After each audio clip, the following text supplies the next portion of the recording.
大家好，我是小高姐，今天我们来做香蕉面包，给大家介绍一个小技巧。熟的香蕉3根，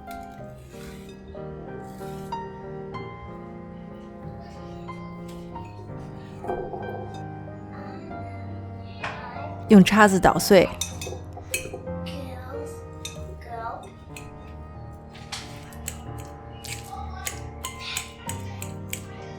加入融化的无盐黄油。等一等啊，留一点，不要一下子倒完了。黄油不需要打发，这个是用泡打粉作为发泡剂的蛋糕。加入红糖，红糖也留一点儿。打入2个鸡蛋，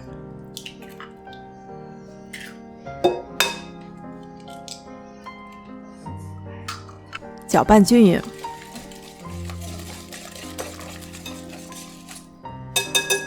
放入干性材料。中筋面粉、盐、小苏打和泡打粉，粗略搅拌一下，大概看不到干粉就行。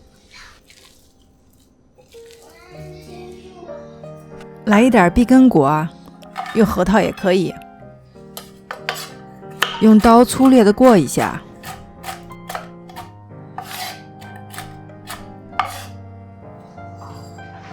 上面大一点的果仁也留一些，稍微把果仁搅拌均匀。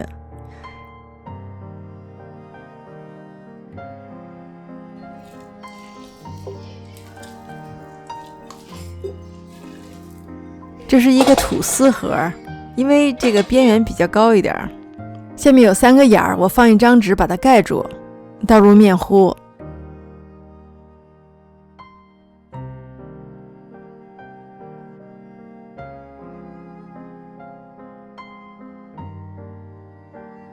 抹平，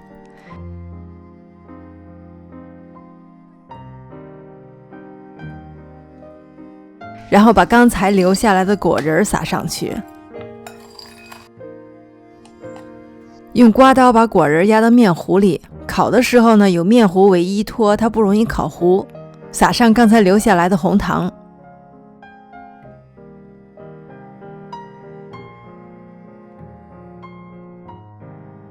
最后把碗里留下来的黄油倒上去。烤的时间比较长，用铝箔纸把它盖住。第一呢，它可以防止果仁烤糊；第二呢，香蕉面包也不容易烤得太干。1个小时后呢，去掉铝箔纸，这个时候你发现它已经长高1倍了。再烤10到15分钟就可以出炉了。放凉后呢，密封室温保存，第2天来切它。其实跟中式点心一样啊，它也有一个回油的过程，它会变得更软一点。其实不管你用什么样的配方，你不需要额外添加食材，留几个材料放在上面，烤出来呢不仅仅是样子好看，更主要的是呢，你给蛋糕增加了一个口味上的层次对比。你吃的时候呢，有一口淡的，然后吃到一口甜的，可以更好的体会到它的甜美。如果每一口都是甜的，你吃2口，你的味觉就习惯那个甜度了。